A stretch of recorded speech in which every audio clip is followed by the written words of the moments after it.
Absolutely, sir. All right.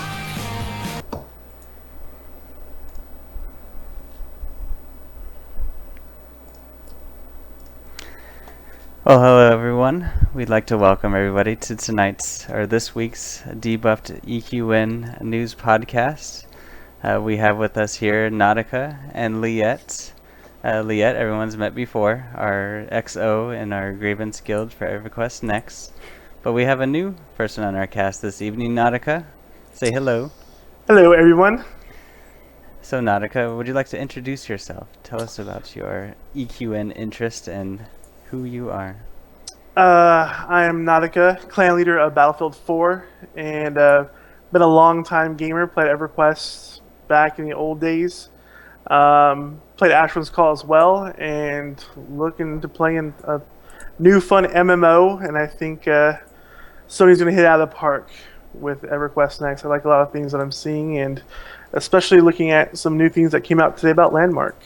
Oh, I know. I was glad something came out today about landmarks. So we have a little something more to talk about. Yep. And so I'm Dashiva. Welcome everybody. And so we'll just get right into it for this week's news about EQN. And we're going to start off with the roundtable questions first before we get to today's news. Since we last talked, there's been 2 roundtable questions we haven't talked about yet, and they've actually responded to one. And the first one we're going to consider is, how do you feel about modern concepts like guns and ninjas in EverQuest Next? And so they give us several options. They gave us the option of, do we like modern concepts like guns and ninjas to have no place in a fantasy environment like Norath? Or Norath should be able to include modern concepts like guns or ninjas, assuming they fit the visual style and have appropriate lore. Or it depends what it is. I think it needs to be discussed on a case-by-case basis. Or I really like when fantasy games can include a version of modern concepts in a unique way, and I'd like to see lots of this. So, Liette, how do you feel about guns and ninjas in EverQuest? My take is actually really boring, and I don't have a strong opinion either way. And that's how I voted. I feel like if people want guns and ninjas, cool. All right. You've got to trust the developers to make it the way they want it to look and look cool. So okay. Yeah. Are they gonna let gnomes be ninjas? Well, see, that would be something new, a ninja gnome. Yeah. Something for people to punt even more. Yeah. And so, how about you, Nautica? I'm one of those old school fantasy people, and I don't know, like the guns and ninjas and stuff. I'm more of old school warrior, mage, cleric, paladin, stuff like that. I think some games have the place for guns and ninjas, but I think something like EverQuest, where it's been kind of one of the founding games, I guess you can say. I don't think it should be there. That's just my opinion, though. Okay. See, I mean, like, you think of the other 2 EverQuests, and we were totally fine without guns or ninjas, I mean, we have monks and stuff, but it's like ninjas. But I would, in some ways, I wouldn't mind, like, maybe guns, like maybe like muskets or anything, because it's like you have to progress somehow, like have some sort of technology and stuff, and they have all this fantasy stuff, and so there could be fantasy guns. Who knows what they could come up with? And so maybe in that terms, like, I don't want people running around with machine guns and rocket launchers and everything in EverQuest, because I don't think that would belong in EverQuest, even though it'd be pretty cool to see rocket launchers with a destructible world environment and everything, them blowing up everything. Oh gosh. But just as far as EverQuest, maybe not. So I think we have 3 kind of different opinions, but they pretty quickly responded to everyone's thoughts on whether ninjas and guns should be in the game, and they had a video, so we're just going to show this quick video. It's about 4 minutes long, on how the developers feel about it and what the community responded to it.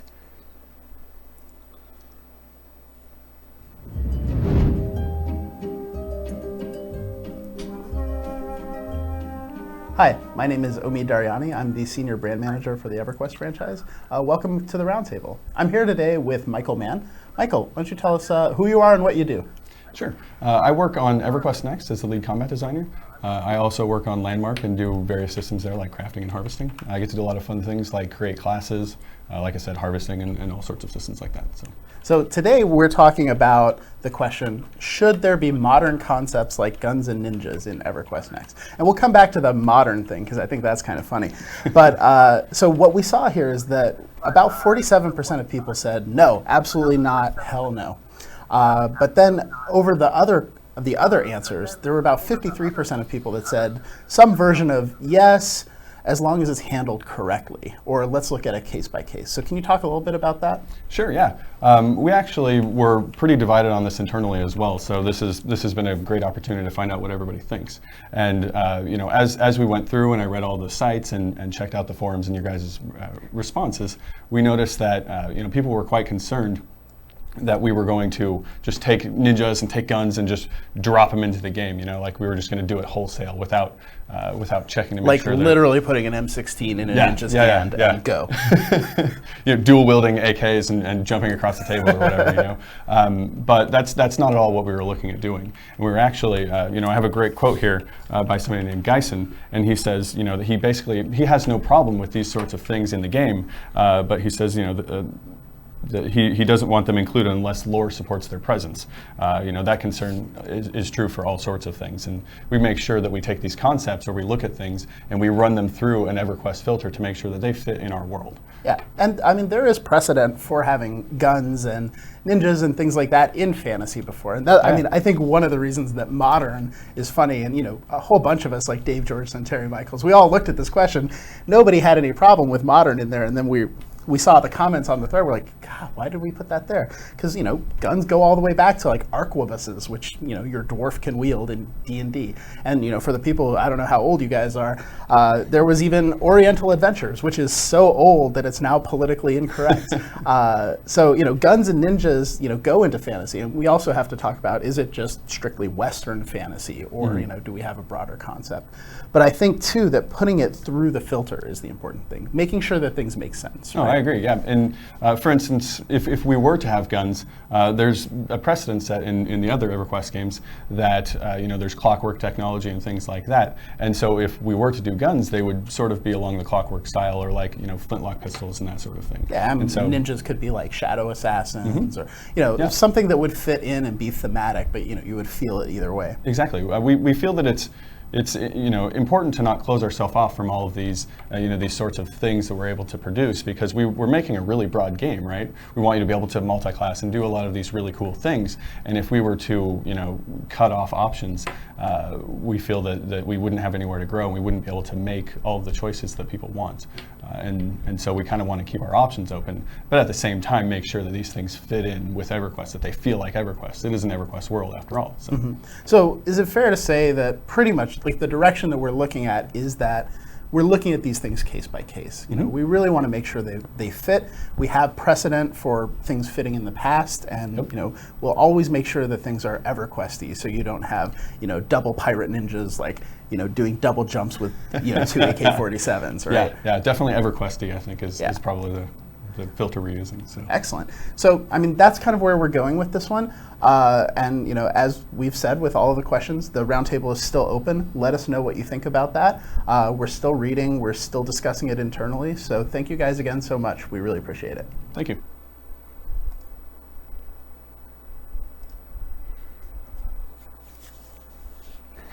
So last week we talked about that they actually overturned what the community thought. But this week they're kind of saying not yes, not no. So how do you feel about their answer? They're kind of saying they're not sure whether it feels EverQuesty enough. How about you, Nautica? Well, it goes back to, I think they're going to see what the people say. And if they want ninjas to be involved, and people are like, yeah, we want ninjas, then I think they're going to do it. If people say no, no ninjas, I think they're giving themselves room to either say yes or no to having it. I think it's part of the roundtable thing, right? It's about seeing what the people want, which I think is they're staying true to that, which is kind of cool. Yeah, and they were saying about 53% said absolutely no, but then like a very close minority, I guess you could say, or about 48% of the rest of the community was kind of like, well, we wouldn't mind having something like this. And so it's only been up a week, or about 8 days or so, and so they're still trying to decide. And so do you think this shows that maybe on this one they might listen to the community, Leslie? Or Liette? Hi. I've learned to answer to both. It's cool. If you come up to me on the street and yell either one, I'll go, what? I think they are trying to leave themselves a lot of gray area, which is smart. They need to, especially given some of the responses on the last round table that they said, well, it's too bad. Like I said, I'm pretty darn indifferent, and ultimately, if the devs are pretty darn indifferent, that's okay with me too. Really, if they have ninjas, the gnomes need to be able to be ninjas. So Yeah. that's my only input. Yeah. I definitely think it would change things up in EverQuest, make it seem a little different, like not like just one or two, but a completely different kind of world, but hopefully Right. still EverQuest. And so I think that's what they're trying to weigh is this going to feel like EverQuest or is it not? And so it seems like this one they're willing to listen, like the other one might have been for design reasons. But in Yeah. this one they're actually waiting to see, okay, maybe the community does want this, and so they want to try to please everybody, but we'll see if we know that's not possible in MMOs, but Right. yeah. But now a hot topic that's talked about in every single MMO was this week's roundtable question. It has to deal with death. The question was, there are many ways death could work in MMOs. What's your preference for EverQuest next? They give us the options of permadeath all the way, one death only, if you die you start a new character. I want a hefty penalty such as a corpse run that might require an entire group to help. Or I want a fairly high personal only penalties such as XP loss, de-leveling, or equipment damage, or I prefer minor penalties such as XP debt, or a ghost corpse run that is essentially just a loss of time, or there should be no penalty at all. So we see a few of those options. One, like the second to last one, the ghost corpse run, we can recognize that from WoW. But a lot of them sound like a mix of EverQuest 1 and some of EverQuest 2. And so how do you guys feel about death penalties in games, just in general? What would be your preference, Nautica? There's a game I played a long time ago called Gemstone 3, and how that death system worked was you picked your god, or you picked a god that you choose to follow, and you had to give like gems or money or something, and when you pleased the god, he gave you a deed, and that deed allows you to die and then resurrect back. And the more times that you go back for deeds, the more expensive it gets every time. So you either had two ways of living, either having a cleric res you or having a deed to bring you back to life. And it made you really think about the death penalty, because if you're 15 deaths in and not having cleric friends, you're getting close to hitting permadeath. So I've always liked that type of death penalty, because I think in games today it's so light that it's like, okay, I died, no big deal, right? Yeah. You got plenty of gold, you can repair your equipment. They took the reason why you wanted to be scared to die in a game. Now it's just I just respawn and let's go back to what we're doing. Yeah. How about you, Leslie? Well, I think the gaming demographic for MMOs has changed enough that this is a really, really pertinent question. Those folks that started out gaming in EverQuest 1 who loved those corpse runs because that really built their sense of community, I think, is the underlying reason they liked the corpse runs, because you had to work together, you had to work with your team. Those 6-hour runs trying to make up for a massive slaughter during a raid, really left a lasting impression on these guys. And those are the ones in the community that I find that sit there and talk all starry-eyed about having to run after their corpse. And you know what? I only had to do that a few times. It stunk a lot. I didn't do the whole 6-hour corpse run thing. I have dealt with the personal only penalty, the loss of XP, equipment damage. And I think that's a pretty happy median. I've never dealt with permadeath, and I'm sorry. I'm sorry, because my character is going to be cute. I'll have her hair done and stuff, and so if she permanently dies, I'll be mad. So, no, that would not work for me. But there does need to be a penalty. I think it would be pretty cool, though, if they considered a combined version, given EverQuest 1 gave us the corpse runs. Maybe give that as an option, and the fairly high personal only penalty, the loss of XP. But if you go and get your body, maybe you get more, all the XP back or whatever, and you don't have to repair. I don't know. Maybe they can make it a lucrative thing that means a little more to you. Yeah.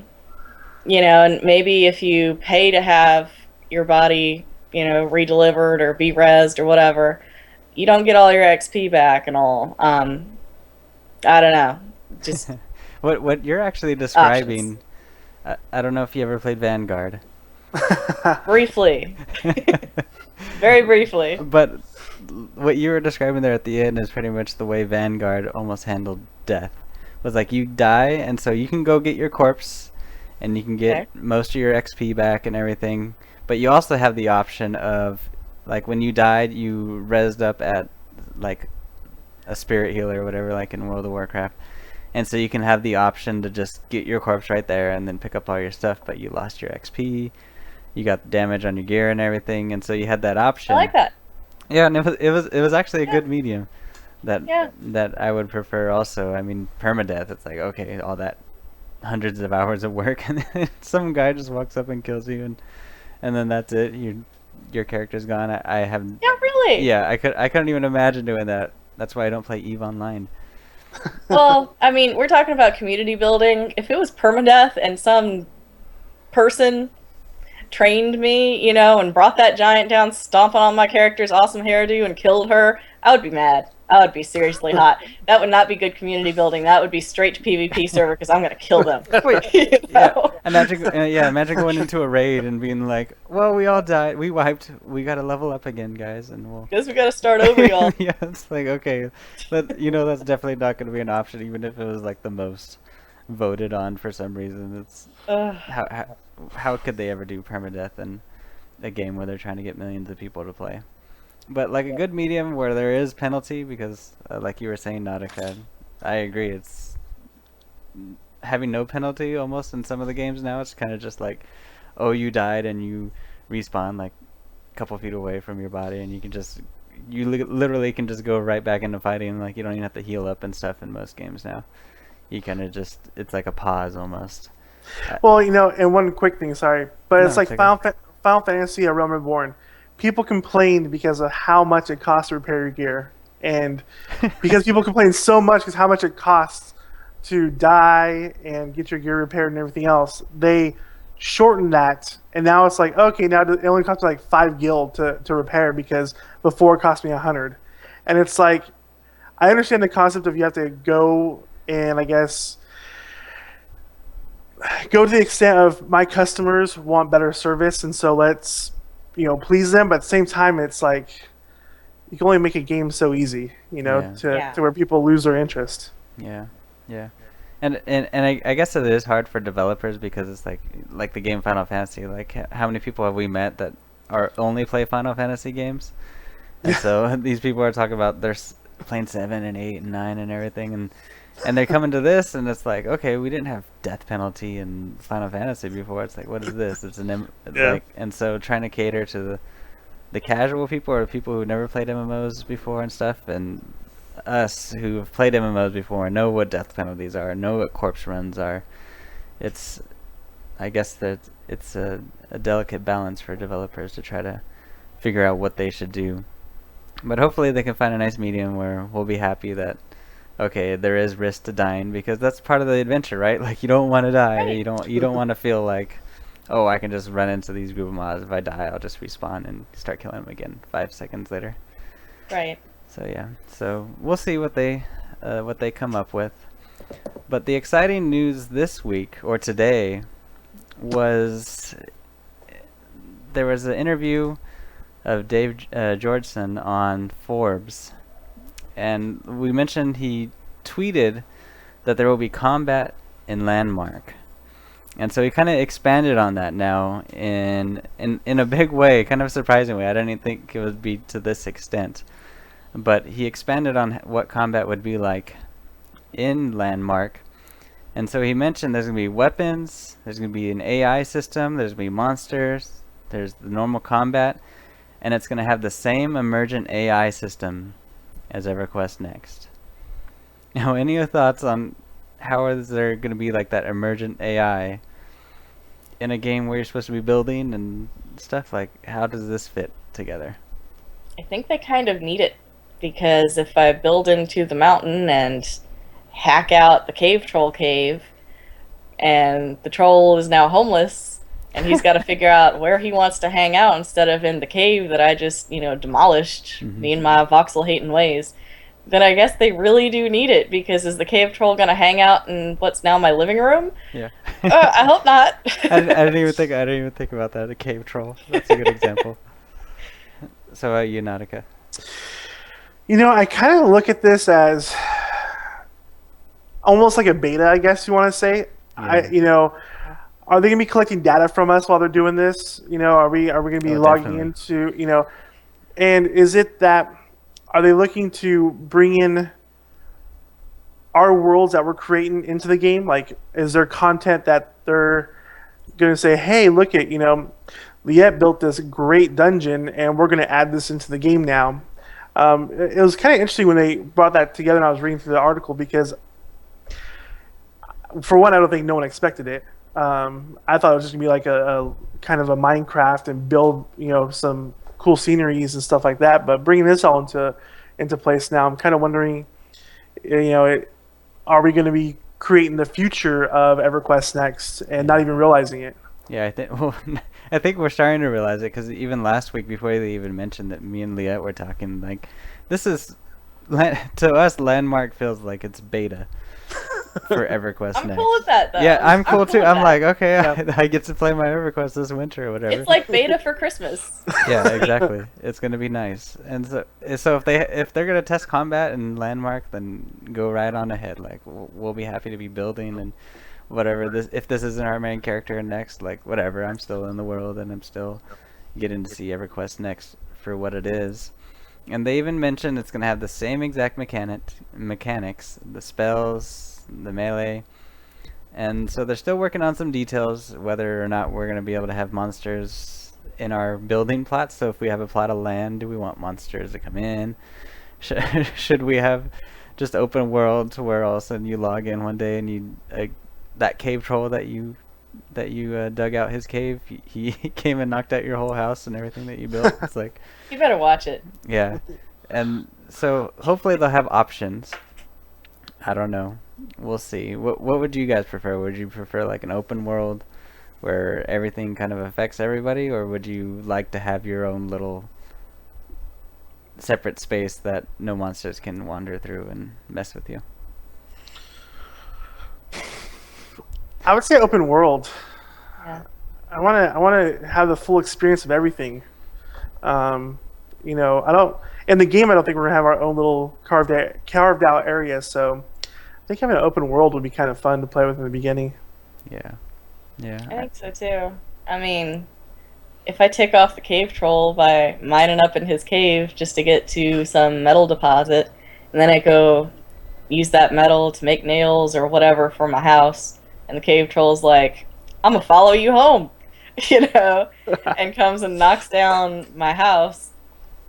Well, I think that's pretty sweet. You got to fight off the cave troll. I also think that would open up really neat mechanics for architecture, and that they would necessitate you worrying about guarding your space. I think that adds a whole different level of gameplay, and that's pretty cool, especially if you team up with people and you combine resources so that, maybe you started off with your little crappy wooden fence that any cave troll can come up and stomp his foot through.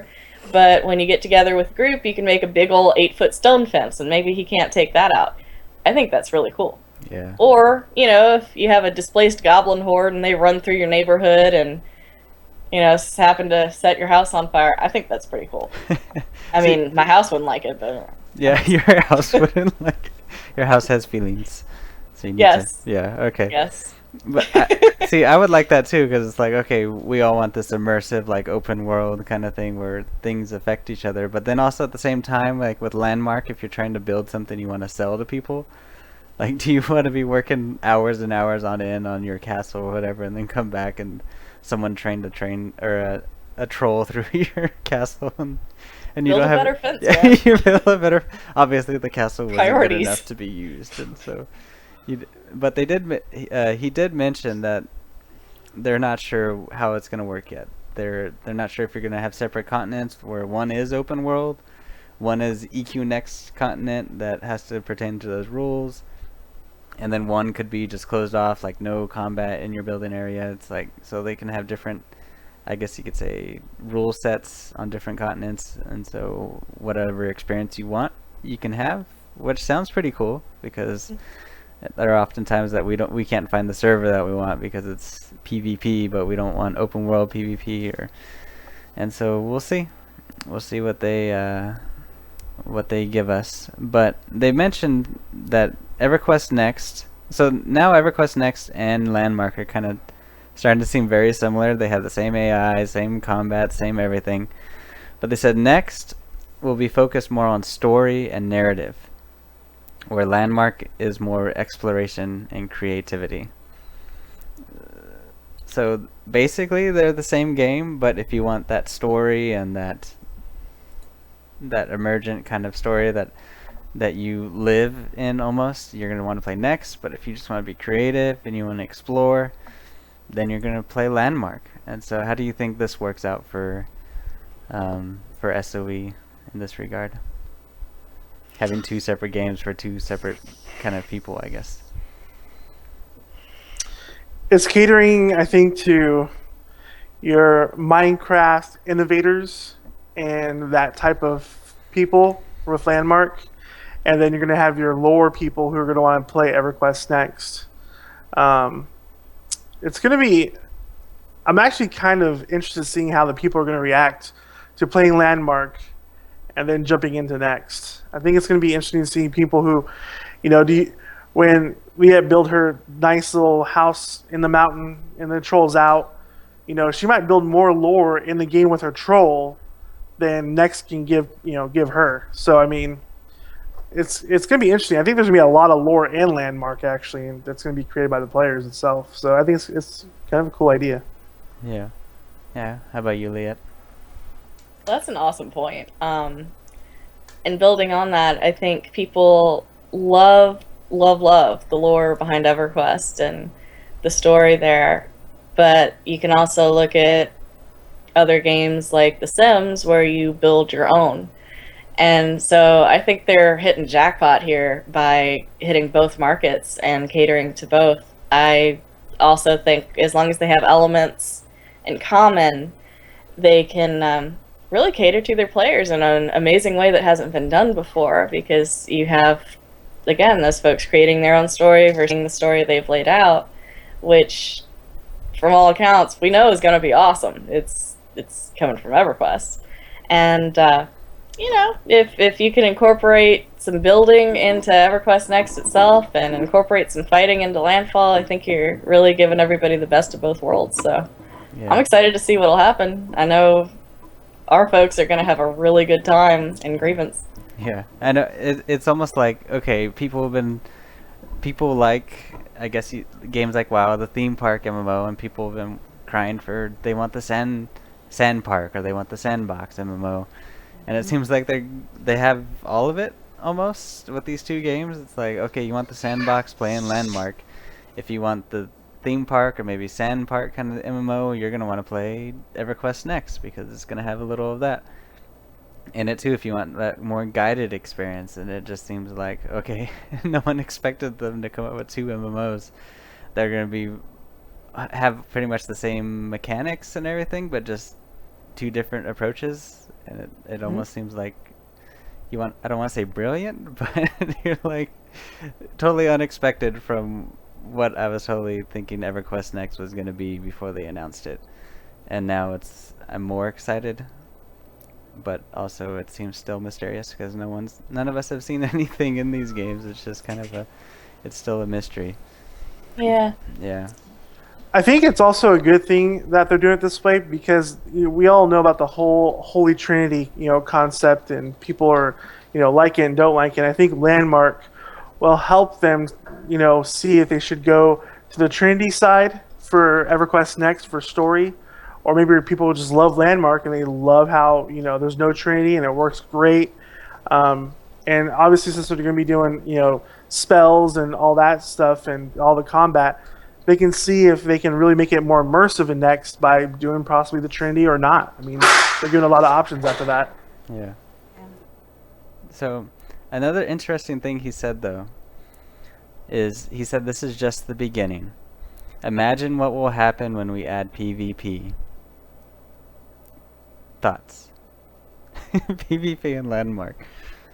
PvP in Minecraft. Okay, I think that's pretty sweet. Here's why. If you build... Well, okay, say the cave troll comes up, destroys my house. Then the cave troll comes up and destroys my neighbor's house. If I was that neighbor, I'd be a little mad at me having provoked the cave troll to begin with.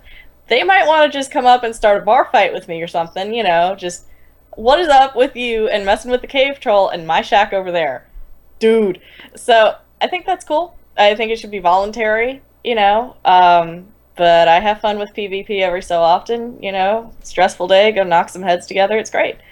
I especially think in the world of immersion that it can really go far and be something special in that, you make these changes to the world, and if you beat somebody in PvP, do you then get their plot of land? Can I take over their shack? I mean, there are lots of things you can do with that. That might be cool. You and Shax, it's like you just look. I don't have that much faith in my building skills, so everybody has shacks now You're gonna in have my world. four walls and a roof. Yeah, pretty much. Okay. You're lucky if you get a window. Maybe I punched out a wall. I don't know. Yeah. How about you, Nautica? Would you like PvP in your Landmark? Well, I'm an FPSer, so I love taking out other people. That's kind of my thing. But honestly, in this, I think it'll be interesting to see. I hope they ease it in. They don't just throw a free for all PvP all over the place and let people just go crazy. Having some designated zones. Maybe even try to say, hey, players, create your own battleground. And with the trolls fighting for the houses or something. There's a lot of different ways. I just like there's so many different ideas that you can go with that, which is kind of cool. Yeah, and I can imagine like just in Landmark being like maybe in a grievance guild, and so say if it was like a PvP area where everyone was running around, and you have your own little clans, and maybe like in Battlefield 4 you have your squads or whatever, and you're running around and you're trying to destroy everybody's houses, or like you could create almost your own battlegrounds or your own PvP, and so to think about the possibilities now with pretty much everything in it, combat and PvP, and you can almost have several different continents that people have their own player created stories and PvP maps or dungeons. Like it almost seems like they could do whatever they want with Landmark once they get the tools underway and once they get this community going. It seems almost endless. Yeah, PvP continents would be kind of cool, actually, thinking about that. You can travel to a continent that knows PvP, test your skills out.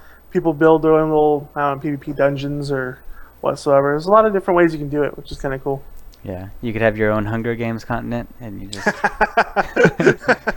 you could literally create like the one part where they have all the weapons and everything, and then everyone has to kill each other until there's one person left, and all of a sudden they get 100,000 gold or something for winning. Like people could to imagine what people could create it seems amazing to me that they have all these tools and everyone can use them. So any last thoughts on that? No, I mean, cool. Yeah, very cool. And I kind of wonder if this was their whole game plan, or did it just, with all the user feedback from the big announcement in August, they just said, hey, let's make Landmark an MMORPG now, and let's have Next be the story behind it. Yeah. To me, it just changes the whole game now. Like, what landmark is? It's like, oh, do I even want to play next? Because landmark just seems like it's gonna be this. I can't even think of the word now. What's the open world? Sandbox. Sandbox. That's the word I'm looking for. It seems like it's just gonna be the sandbox that everybody wanted, and they're giving it to them. They're given this big old sandbox of whatever you want to do with it. Make your own continent and make your own rules, and you can do what you want in this. And if you want that regular game, play EverQuest next. Which I want both, because I want to raid and I want to be with Grievance and take down a awesome dragon, hopefully Nagafin or something whenever that comes out. Think about this though, because they're going this far in, they might be, the next thing could be, monster creation. Create your own monsters, create your Oh own, my gosh. Create your own raids and create your own, elite bosses and stuff. I mean, if they're going this far with Landmark, I don't see why they wouldn't go into that direction, of creating your own, full content. Yeah. That'd be really sweet. That'd That'd be really sweet. It'd be like, what's that game, Spore? They're gonna have their Landmark. They're gonna have Spore and Landmark, so you can create your own animals and everything. Who knows? But so much to look forward to in Landmark and both EverQuest next, and so hopefully, I mean, we're already in October, and so we got 3 more months to the end of the year, and winter is coming, like we just talked about last week. Thank goodness. Yep. Can't be fast enough. And so Landmark has to come out soon. So that's all the topics that we have for this evening to talk about. So I want to thank you, Liette, for coming on once again. And Nautica, thanks for chatting with us, coming on to your cast for the first time. Hopefully we'll talk much more Absolutely. in between your time playing Battlefield 4, now that the beta's out and everything. And I'm Dash Shiva. We will be streaming this show again next week at 7 p.m. But just as a reminder, Thursday night, tomorrow night, during our WildStar podcast at 7 p.m. Central Time, they will have a special guest, Jeff Kurtenacker, I think that's how you say it, is the WildStar composer. So they'll have that special guest on there. So if you have any questions or you just want to listen, join us on that stream, and I'm sure they'll be taking any questions in the chat. And so we look forward to that tomorrow night. And then on Friday night, we interviewed T-Bone on Monday, and so hopefully on Friday night T-Bone will start streaming on our site. And so we look forward to whatever game he's going to choose, hopefully something horrible like he seems to like, but we'll see. So I'm Dashiva, Liette, Nautica. You guys have a good night.